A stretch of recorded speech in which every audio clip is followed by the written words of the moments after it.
عوام کی عدالت میں سیاسی امیدواروں کا امتحان، ملک بھر میں سج گیا انتخابی میدان۔ کراچی، لاہور، اسلام آباد سمیت ملک بھر میں پولنگ کا عمل جاری ہے۔ کس کی ہوگی ہار، کس کی جیت، فیصلہ کریں گے 12 کروڑ سے زائد عوام۔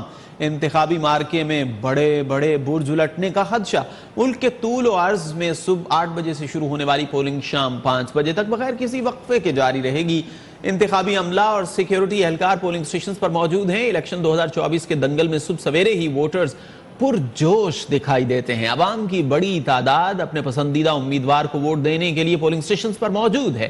قومی اسمبلی کی 265 اور صوبائی اسمبلی کی 591 نشستوں پر انتخابات کے لیے ملک بھر میں 90,675 پولنگ سٹیشنز قائم کیے گئے ہیں۔ ملک میں پہلی بار 17,816 امیدوار میدان میں ہیں۔ رجسٹرڈ ووٹرز کی تعداد 12,85,85,760 ہے۔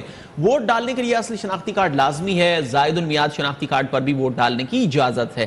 عوام پولنگ سٹیشن کی معلومات کے لیے شناختی کارڈ نمبر 8300 پر SMS کریں۔ پہلے ووٹ سے لے کر آخری نتیجے تک نیوز 1 ہوگا عوام کے ساتھ۔ کہاں ہوگا کانٹے کا مقابلہ، کون دے گا کس کو مات، پل پل کی خبر سے آگاہ کریں گے ملک بھر میں موجود ہمارے نمائندے۔ لمحہ بلمحہ آگاہ کرتے رہیں گے۔